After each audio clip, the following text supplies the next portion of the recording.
ओम ग गणपते नमः. वक्रतुंड महाकाय सूर्यकोटी समप्रभ निर्विघ्नं कुरु मे देव सर्व कार्येषु सर्वदा.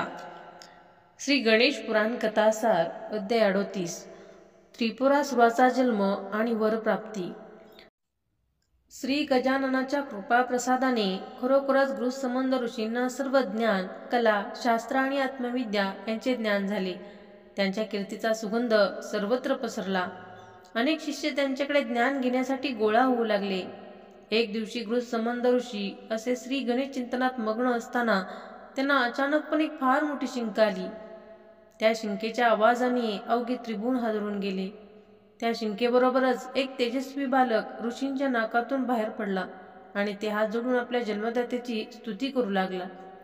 गृहसंबंध ऋषींनी डोळे उघडून पाहिले तर छोटा पण तेजस्वी असा एक बालक त्यांच्यासमोर हात जोडून उभा होता. त्यांनी काहीशा आश्चर्याने त्यास विचारले, बाळ, तू कोण, कुठून आलास? त्यावर मोठ्या विनम्रतेने त्या बालकाने उत्तर दिले, ऋषीवर, मी आपला पुत्र आहे. तुमच्या शिंकेबरोबरच मी तुमच्या नासिकेतून बाहेर पडलो आहे. तुम्हीच माझे जन्मदाते आहात. त्या बालकाचे ते बोलणे ऐकले मात्र आणि गृहसंबंध ऋषींना त्या मुकुंदच्या शापाची आठवण झाली. तो पुत्र भविष्यात दृष्ट, क्रूर होऊ नये म्हणून ऋषींनी त्याच्या मनावर उत्तम संस्कार करण्याचे ठरविले. ते म्हणाले, वत्सा, खरोखरच तू माझाच पुत्र आहेस. तू नक्कीच भविष्यात एक शूरवीर, पराक्रमी आणि कीर्तिमान होशील. पण बाळा, माझी अशी इच्छा आहे, ज्या गणेशाच्या कृपेने मला ज्ञान प्राप्ती झाली त्या गणेशाची तू पण उपासना करून त्यास प्रसन्न करून घ्यावेस, म्हणजे तुझी मनोकामना पूर्ण होईल. असे बोलून पित्याने पुत्र्यास ओम गणानात्वा या सिद्ध गणेश मंत्राचा उपदेश दिला. त्याला श्री गजाननाचा महिमा वर्णन करून सांगितला. आपल्या पित्याची आज्ञा शिरसावरून मानून त्या बालकाने मोठ्या निश्चयात्मक भावाने त्या सिद्ध मंत्राचा जप करीत 5000 वर्ष तप साधना केली. बालकाच्या तशा कठोर तपश्चर्येवर श्री गणेश प्रसन्न झाले आणि त्यांनी एका शुभसमयी त्यास दर्शन दिले. श्री गणेश त्या गृहसंबंध ऋषीच्या पुत्रास म्हणाला, बाळा, तू खरंच धन्य आहेस. तुझ्या तपाने मी तुझ्यावर प्रसन्न झालो आहे आणि तुला हवा असणारा वर देण्यासाठी मी आलो आहे. बोल, तुला काय आणि कोणता वर हवा आहे?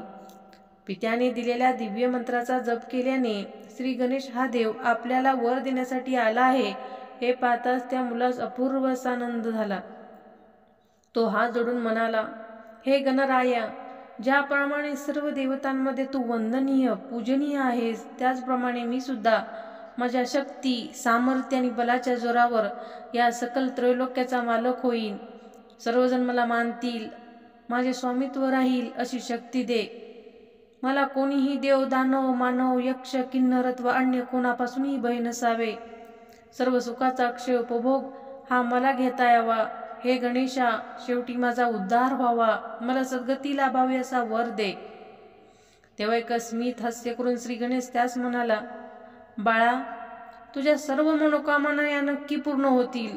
त्रैलोक्यात तुझे नाव दुमदुमत राहील. पण एक गोष्ट मात्र ध्यानात घे, या मृत्यूलोकी जन्मास येणाऱ्या प्रत्येकाला एक ना एक दिवस मृत्यू हा येतोच. पण मी तुला असा वर देतो की केवळ एक देवाधिदेव श्री महादेवांशिवाय अन्य कोणाच्याही हातून तुला मृत्यू येणार नाही. तसेच हे बालका, तुझी कठोर भक्ती केलीस, तप केलेस, त्याचे फळ म्हणून मी तुला लोह, सुवर्ण आणि रौप्य अशी 3 पुरे भेट देतो. या 3 पुरांचा राजा म्हणून त्रैलोक्यात तू त्रिपुरा म्हणून नाव पावशील. भविष्यात तू त्रिपुरासुर म्हणून ओळखला जाशील. तिन्ही लोकात आपले वर्चस्व प्रस्थापित करून तू अनेक सुखभोगांचा लाभार्थी होशील. शेवटी भगवान शिवशंकराच्या हातून तुझी तिन्ही नगरे तुझाही संहार होईल. त्यांच्या हातून येणारे मरण हे मरण नसून ती तुझी मुक्तीच ठरेल. तुझा उद्धार होईल. तुझ्या सर्व मनोकामना माझ्या कृपेने सदैव पूर्ण होतील. अशा प्रकारच्या शुभवराने गृहसंबंध ऋषींच्या पुत्रास वर देऊन श्री गणेश अंतर्धान पावला. त्रिपुरा हे नाव गृहसंबंध ऋषींच्या पुत्रास प्राप्त झाले, कारण त्याला श्री गणेशाच्या कृपेने 3 पुरांचा लाभ झाला होता. पण म्हणतात ना, सत्ता, धन याचा लाभ झाला की न कळत सत्वगुण मागे पडतो आणि तपोगुणाचे प्राबल्य वाढते. त्यातच मुकुंदनं आपल्या शापवाणीत अधिक हे भविष्य वर्तवून ठेवलं होतं की जो पुत्र होईल तो असुरी वृत्तीचा क्रूर आणि संताद असेल. तेव्हा त्याचप्रमाणे त्रिपुराने दुष्ट प्रवृत्तीचा आश्रय घेतला आणि मानवांना जवळ न करता त्याने दानवांना म्हणजे राक्षसांना जवळ केले. तो राक्षसांचा राजा बनला आणि शक्ती सामर्थ्याच्या बळावर त्याने तिन्ही लोक पादाक्रांत करायचा असा मनोदय रचला.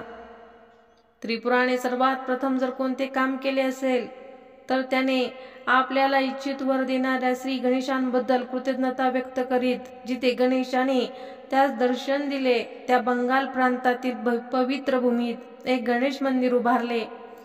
त्या श्रींची मूर्ती प्रतिष्ठापित करून तो त्या देवाची पूजा जप आराधना करू लागला. पण देवाच्या कृपेचा आणि वरदानाचा वापर मात्र तो आपल्या असुरी वृत्तीनेच करीत असे. त्रिपुरा हा त्याच्या वर्तनानेच हळूहळू त्रिपुरासुर या नावारूपास आला. त्याने मोठी असुरी सेना तयार केली आणि तो भूलोक पादाक्रांत करू लागला. लवकरच त्याने पृथ्वीवर आपले अर्धराज्य स्थापन केले आणि आपल्या नावाचा दरारा निर्माण केला. त्यानंतर त्रिपुराने आपली नजर पाताळ लोकावर वळवली. हा म्हणता त्याने तो लोक पण आपलासा केला. त्रिपुरासुराने आपला एक महाबलशाली सेनापती भीमाकाय याच्या हाती पृथ्वीचे राज्य सोपविले तर दुसरा सेनापती वज्रदृष्ट ह्याला पाताळ लोकांचा प्रमुख बनवलं. त्यानंतर त्रिपुरासुराला अपेक्षा निर्माण झाली ती म्हणजे स्वर्ग सुखाची आणि स्वर्ग लोकावर सत्ता प्रस्थापित करण्याची. मग काय, त्याने लगेच प्रचंड मोठ्या दैत्य सेनांची जमवाजमव केली आणि तो स्वर्ग लोकावर स्वारी करून आला. स्वर्गलोकांचे रक्षण करण्याची जबाबदारी देवांचा राजा म्हणजे इंद्र अर्थात देवेंद्रावर असल्याने त्रिपुरासुराचा जो सामना झाला तो म्हणजे देवेंद्राशी. दोघांमध्ये घनघोर युद्ध झाले. पहिला जोरा आणि उन्मादामुळे कोणीच कुणास हार जाईना. समरणांगणात जेव्हा हे दोघे एकमेकांच्या समोर आले तेव्हा जो तो दुसऱ्याचा उपमर्द करीत परस्परावर चाल करून गेले. इंद्राने मोठ्या त्वेषाने आपले अस्त्र बाहेर काढले. इंद्र ते अस्त्र टाकणार त्याआधीच त्रिपुरासुराने आपल्या हातातील तलवारीच्या वाराने ते अस्त्र इंद्राच्या हातातून खाली पाडले. शस्त्र नाही अस्त्रही खाली पडले आणि इंद्र निशस्त्र झाला. ती संधी साधून त्रिपुरासुराने इंद्राचेच अस्त्र त्याच्या ऐरावत हत्तीवर फेकून मारले. हत्ती जखमी झाला, सैरभर झाला. इंद्राने हत्तीवरून खाली उडी घेत त्रिपुरासुरास मल्लयुद्धासाठी आव्हान दिलं. ते आव्हान स्वीकारून त्रिपुरासुर मोठ्या ताकदीने इंद्रास भिडला. त्या दोघात भीषण मल्लयुद्ध झाले. एका बेसावध क्षणी त्रिपुरासुराने इंद्राचा पाय धरला आणि गरागरा फिरवले, दूर फिरकावून दिले. इंद्र दूर कुठेतरी लांब जाऊन पडला. इंद्राची अवस्था पाहताच सेना जीव मुठीत घेऊन चारी वाटा पळाली. त्रिपुरासुराचा इंद्रलोकाचा मार्ग मोकळा झाला. त्रिपुरासुराने इंद्राची राजधानी बळकावली. त्याच्या राजसिंहासनावर जाऊन बसला. आपल्या शक्ती सामर्थ्याच्या बळावर त्याने स्वर्गलोकही ताब्यात घेतला. असुरी आनंदाने कदा हसत तो तिथे राज्य करू लागला. त्रिपुरासुराला स्वर्गलोक हाती येताच त्याची त्रैलोक्यावर सत्ता मिळवण्याची जी इच्छा होती ती इच्छा अशा प्रकारे पूर्ण झाली. हाच कथाभाग पुढे सांगत असताना श्रोतवर्गास सांगतात की श्रोते हो, याप्रमाणे त्रिपुरासुराने एक एक करीत तिन्ही लोक आपलेसे करून तो स्वर्ग सुख भोगू लागला. ही वार्ता जेव्हा विधाता ब्रह्मदेवास कळाली तेव्हा इंद्रास पदच्युत करणारा त्रिपुरासुर हा ब्रह्मलोकी येऊन आपल्यालाही शिक्षा करेल या भीतीने ब्रह्मदेव सरळ कमळात जाऊन लपून बसला. विष्णूंनी सुद्धा आपली नगरी सोडून श्रीसागराकडे प्रयाण केले. आता ब्रह्मलोक आणि विष्णुलोक हे दोन्ही लोक आयतेच हाती मिळताच त्रिपुरासुराने आणखीन एक भयंकर असे कृत्य केले. त्याने आपल्या अंगीच्या शक्ती सामर्थ्य तपोबलेच्या जोरावर 2 मानसपुत्र उत्पन्न केले. त्या चंड आणि प्रचंड ह्या दैत्यांना त्रिपुरासुराने ब्रह्मा आणि विष्णू लोकांचे राज्य केले. सर्वत्र आपले शासन आणि अधिपत्य स्थापून मग त्याने कैलास नगरीकडे आपले लक्ष वळविले. एक दिवशी सर्व तयारीनिशी तो कैलास पर्वताकडे आला. आपल्या शक्ती सामर्थ्याची चुणूक दाखवण्यासाठी सगळा कैलास पर्वत गदा हलवण्यास सुरुवात केली. माता पार्वतीने तर घाबरून सरळ लक्ष्मी मातेकडे धाव घेतली.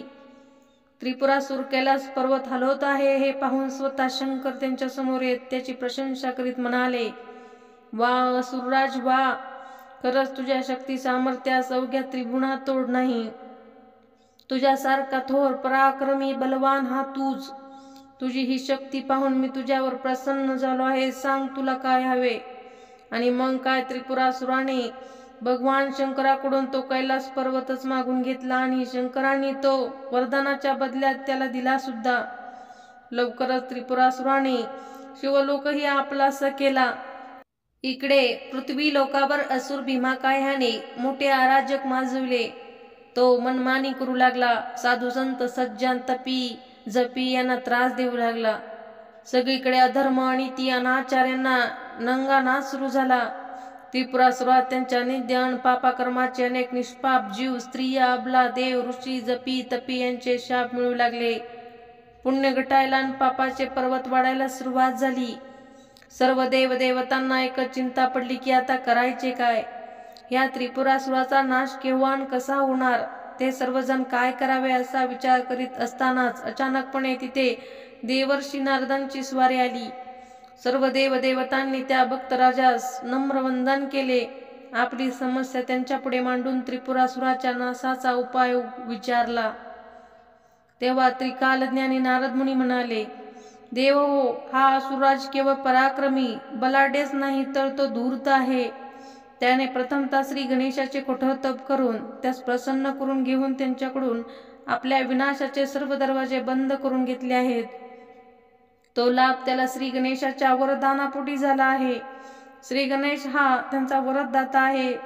त्यांचा नाश हा श्री गणेशाच्या मार्गदर्शनानेच होईल.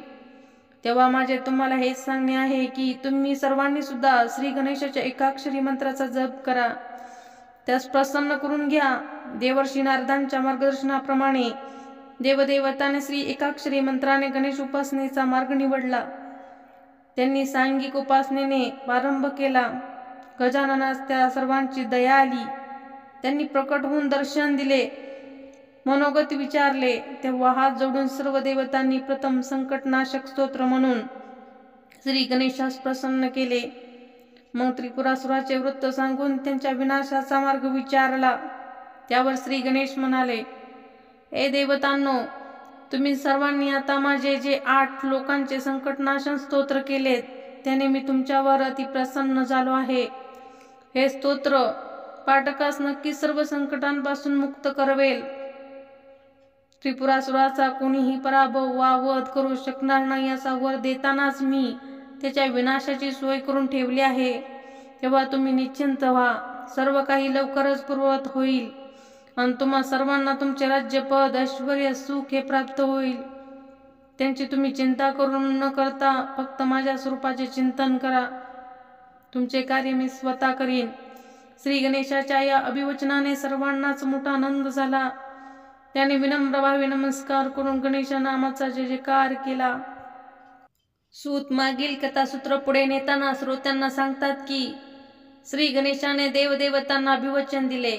त्यामुळे सर्व देव आनंदी झाले. मग गजाननाने मनोमन विचार केला की आपल्या वराने उन्मत्त होत असलेल्या त्रिपुरासुरांची आपण परीक्षा पाहावी.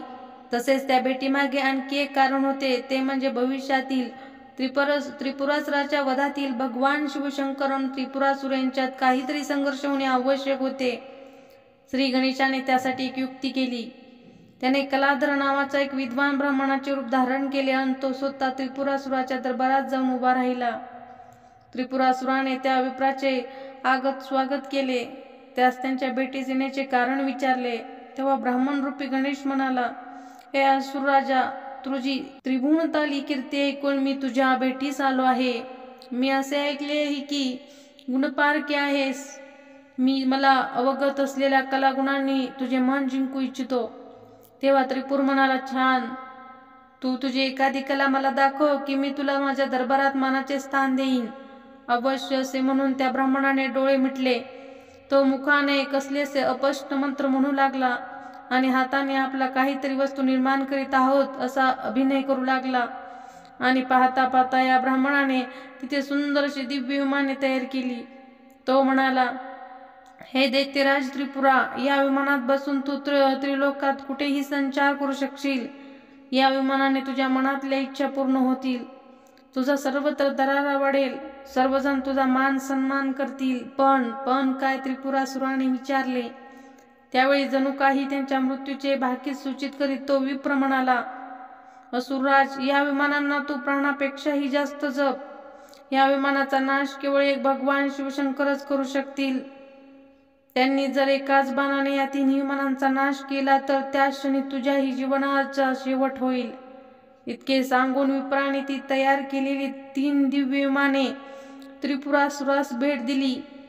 ती आपल्याला कोठेही घेऊन जाऊ शकणारी, आपली मनोकामना पूर्ण करणारी विमाने पाहून आणि ती आपल्याला मिळाली आहेत या आनंदात तो इतका खुश झाला की त्यास आपल्या मृत्यू संकेताचे सुद्धा भान राहिले नाही.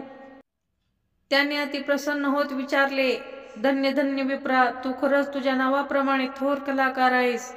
बोल, तुला आणखी काय हवे? तू जे मागशील ते मी तुला देईन. तेव्हा शांतपणे तो ब्राह्मण म्हणाला, असुरेंद्रा, अरे मला जे हवे ते सर्व आहे, फक्त एकच इच्छा आहे. पूर्वी मी कैलासावर एक चिंतामणी गणेशाची मूर्ती पाहिली होती. श्री गणेश उपासनेसाठी ती माझ्याकडे असावी अशी माझी इच्छा आहे. तेव्हा त्रिपुरासुर एकदम आवेशाने उठत म्हणाला, बस इतकेच ना, मी ती मूर्ती तुला अवश्य आणून देईन, हे माझे वचन आहे. असे बोलून त्रिपुरासुराने त्या विप्राचा आपल्या दरबारात मोठा सत्कार केला. त्यास वस्त्रभूषणे व दशसहस्त्र सुवर्ण मुद्रा भेट दिल्या. आपले कार्य साध्य करून तो ब्राह्मणरूपी श्री गणेश त्या त्रिपुरासुराच्या दरबारातून संतुष्ट होऊन बाहेर पडला. कलाधर ब्राह्मण दरबारातून संतुष्ट होऊन कल्याणमस्तू असा आशीर्वाद देऊन निघून गेला. त्यानंतर त्रिपुरासुराने आपल्या एक धूर्त चाणाक्ष दूतास पाचारण केले. त्याने त्यांच्याकडे भगवान शंकर यांच्यासाठी एक मागणीपर निरोप आज्ञा पाठवली. त्रिपुरासुराचा तो दूत मंदार पर्वतावर येऊन दाखल झाला. शंकराने या दूतास येण्याचे कारण विचारले तेव्हा दूत त्यांना म्हणाला, महादेवा, कैलासपती असुरराज महाराज त्रिपुरासुर यांनी तुम्हास अशी आज्ञा केली आहे की तुमच्याकडे जी चिंतामणी गणेशाची मूर्ती आहे ती आपण माझ्याकडे सुपूर्द करावी. ती मूर्ती त्रिपुरासुर महाराजांना त्वरित हवी आहे. तेव्हा आपण त्यांच्या आज्ञेचे पालन करावे आणि ती मूर्ती मला द्यावी. अन्यथा भगवान महादेव हे त्रिपुरासुराच्या त्या दूताचा प्रत्येक शब्द नीट ऐकत होते. त्या एकेका शब्दातून सेवकाचा उर्मटपणा आणि त्रिपुरासुराचा गर्व, अहंकार, अभिमान हा ध्वनित होताना त्यांना जाणवत होता. त्याने महादेवा असा आपला एकेरी केलेला उल्लेख, कैलासपती हे आपले भूषण, आपले विशेषण त्रिपुरा स्वतः लावून मिरवित असल्याची खंत, त्याने चिंतामणी गणेश मूर्तीची विनंती वजा मागणी न करता सरळ सरळ आपण कोणीतरी त्या असुरराजाचे दास आहोत असे समजून केलेली आज्ञा, या सर्व गोष्टींचा महादेवांना मोठा राग आला. ते त्या दूतास म्हणाले, हे दूता, तू एक दूत आहेस, सेवक आहेस. स्वामीच्या उन्मत्पणासाठी सेवकाला शासन करणे मला उचित वाटत नाही. म्हणून तुझ्या बोलण्याचा मनात कोणताही राग न धरता मी तुला क्षमा करतो आहे. पण आता तू माझे एक काम कर. तू तुझ्या स्वामीस म्हणजे त्रिपुरासुरास सांग की तुमची आज्ञा महादेवांना मान्य नाही. मी त्यांना कैलास पर्वत दिला, पण मी श्री चिंतामणीची ती पवित्र मूर्ती दृष्टबुद्धीच्या असुरराजास कदापि देणार नाही. माझ्या या त्यांची मागणी नाकारण्याचा कोणताही परिणाम झाला तरी मी त्यास घाबरत नाही. त्रिपुरासुर हा त्रैलोक्याचा राजा असला तरी त्याने मी सुद्धा देवांचाही देव श्री महादेव आहे हे कधीच विसरू नये. यातच त्यांचे कल्याण आहे. महादेवांकडून तो तसा रिक्त हाताने परत आलेला दूत, त्या दूताने दिलेले ते महादेवांचे उत्तर ऐकून त्रिपुरासुराचा अत्यंत क्रोध झाला. त्याने प्रमाणात मोठ्या अशी असुर सैन्याची जमाजमव केली आणि तो शिवशंकरांना युद्ध करण्यासाठी त्या मंदार पर्वतावर चाल करून आला. इकडे शिवशंकरांना सुद्धा त्यांच्या गुप्तहेरांची त्रिपुरासुर युद्धास येत असल्याची वार्ता दिली. त्यांनी सुद्धा आपल्या शिवगणास एकत्र केले आणि त्रिपुरासुरांची दैत्यसेना आणि शंकरांची सेना ही दोन्ही दले एकमेकांशी भिडली. त्या दोघांमध्ये पुढील विनाशाची ठिणगी पडली आणि तो महासंग्राम सुरू झाला. महादेव आणि त्रिपुरासुर यांच्या सुरू झालेल्या त्या संग्रामाचे पुढे वर्णन करताना सूत सांगतात की, सृजनो, या दोघांमध्ये ही अशी काहीतरी संग्रामाची ठिणगी पडावी ही त्या गणेशाचीच योजना होती. या संग्रामामध्ये आपल्या पित्यास मदत करण्यासाठी स्वतः कार्तिकेयही पुढे झाला. तो त्रिपुरासुराचा प्रचंड या मानसपुत्रासोबत जाऊन भिडला. तर पुष्पदंत ह्या शिववीराने भीमाकाय याच्याशी युद्ध आरंभिले. नंदीने युद्धभूमीवर प्रवेश करून चंडास प्रतिबंध केला. शिवाच्या मदतीसाठी शिवगणाबरोबर काही देवदेवता अमदेव सेना आली होती. इंद्राने त्रिपुरासुराच्या प्रधानासोबत, वीरभद्राने वज्रदृष्ट, भृंगीने कालकुट्ट, तर प्रत्यक्ष भगवान शंकरांनी त्रिपुरासुराबरोबर युद्ध चालू केले. उभय पक्षांनी एकमेकांची प्रचंड मोठी हानी केली. अनेक वीर धारातीर्थी पडले, रक्तांचे पाट वाहिले, मृत शरीरांचे ढीग साठले. शिवगण आणि देवसैन्याने असुर सैन्यास अगदी सळो की पळो सोडले.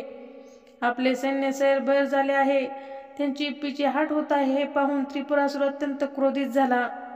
त्याने शंकरावर अनेक अस्त्रशस्त्रांचा प्रयोग केला, पण त्या काही उपयोग झाला नाही. तेव्हा त्याने देवसेनेवर अग्री अस्त्राचा उपयोग केला. देवसेना होरपळू लागली. रणभूमीवरील अग्निज्वालेत मधून एक भयानक असा राक्षस प्रकट झाला. त्याने सरळ देवदेव सैन्यास उचलून आपल्या अक्राळ विक्राळ मुखातच टाकायला सुरुवात केली. सारी देवसेना आता प्राण वाचवण्यासाठी इकडे तिकडे पळू लागली. आता आपली सेना नाही, आपण शक्ती सामर्थ्याने त्रिपुरासमोर कमी पडतो आहोत ही गोष्ट लक्षात येताच एका क्षणात महादेव त्या रणभूमीतून अदृश्य झाले. अचानकपणे शंकरांना रणसंग्रामातून अदृश्य झालेले पाहून त्रिपुरासुराला सुद्धा काय करावे ते कळेना. तो शंकर कोठे गेले? त्यांना लपून बसलेल्या जागेतून बाहेर काढण्यासाठी त्या असुर राजाने आता नवीनच डाव टाकला.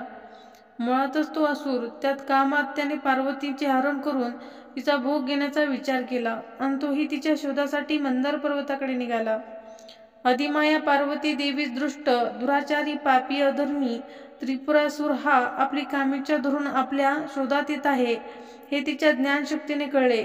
तिने संकटनाशन विनायकाचे स्मरण केले आणि शीघ्रगतीने आपला पिता हिमालय याच्याकडे धाव घेतली.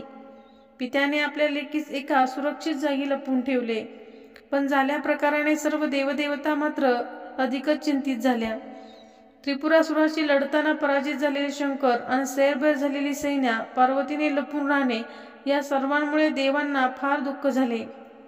भगवान शिव हे इतके पराक्रमी असताना सुद्धा त्यांना असा पराभव का पत्करावा लागावा याचे सर्वांना मोठे आश्चर्य वाटत होते. पार्वतीच्या शोधासाठी मंदार पर्वतावर आलेल्या त्रिपुरासुराला पार्वती काही कोठेही शोधून सापडली नाही. पण त्या शोधकार्यात त्याचा एक फार मोठा फायदा झाला. तो म्हणजे त्याचा चिंतामणी गणेश मूर्ती हवी होती ती त्याच्या हाती लागली. अत्यंत आनंदाने आता आपण त्या ब्राह्मणाची इच्छा पूर्ण करू शकू असा अविर्भाव त्रिपुरासुर ती मूर्ती घेऊन आपल्या नगराकडे परत फिरला. अचानक काय झाले ते त्याला सुद्धा कळले नाही, पण त्याच्या हातातील ती मूर्ती मात्र अदृश्य झाली. या प्रकाराने आपला देवच आपल्यावर रुसला आहे, नाराज झाला आहे या दुःखात तो आपल्या नगरीत रिक्त हातानेच परत आला. या पुढील स्टोरी पुढील व्हिडिओ आवडला असेल तर चॅनलला लाईक आणि सबस्क्राईब करा.